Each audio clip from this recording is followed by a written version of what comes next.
Hello, my name is Alex with the County of San Mateo's Veteran Services Office. I do outreach in the county, and we get a lot of questions about sleep apnea and claims. So today I have Ed, our Veteran Service Office, here to talk more about sleep apnea. So, Ed, what is sleep apnea? Alex, sleep apnea is a pretty common sleep disorder where breathing repeatedly stops and starts during sleep. It can lead to snoring, daytime sleepiness, and other health problems.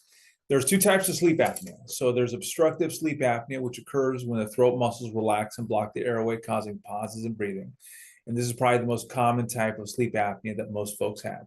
And then there's centralized sleep apnea, which occurs when the brain doesn't send proper signals to the muscles that control the breathing. Great. Thank you for explaining now. How could it be related to service?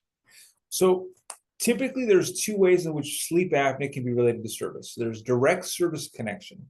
So direct service connection would essentially mean that you were diagnosed with sleep apnea while in service, or you have documented symptoms which later led to sleep apnea, which again are recorded while in service.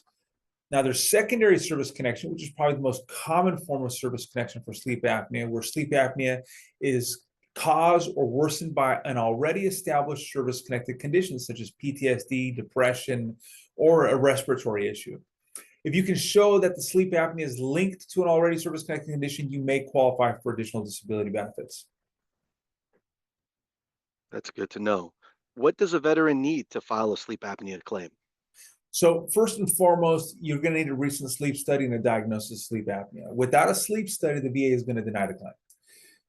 The next, you're going to need the medical documentation to back up either a direct service connection or a secondary service connection, which in the case of a direct service connection, we would need to be able to point to the diagnosis in your service treatment records during active duty or the symptoms that were in your service treatment record that we can point to that later developed into sleep apnea.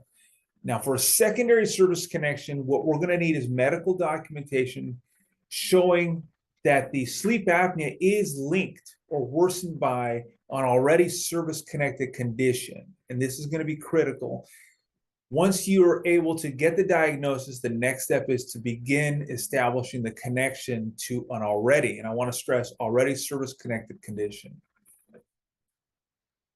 Got it. Are there changes in the future for sleep apnea claims?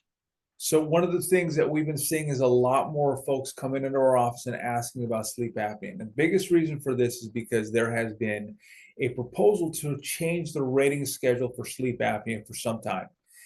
And while we don't know exactly when these changes are going to take place, we understand that they may be taking place sometime this year.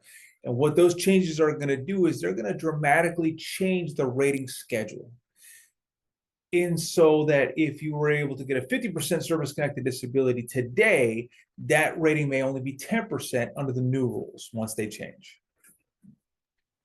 What next steps should a veteran take? Okay.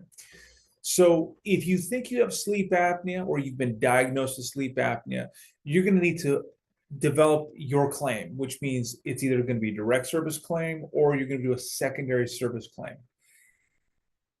If it's going to be a secondary service claim, you're going to need to understand which of your service connected conditions you think that it's related to, and then begin developing and getting medical documentation. That means going to your doctor and working with them to establish a link between your sleep apnea and the condition that you want to link it to.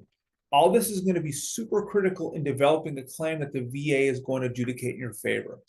If you don't have a sleep study or a diagnosis, that's the first thing you're going to have to do, because the VA, again, will deny automatically if a sleep study is not included in your claim.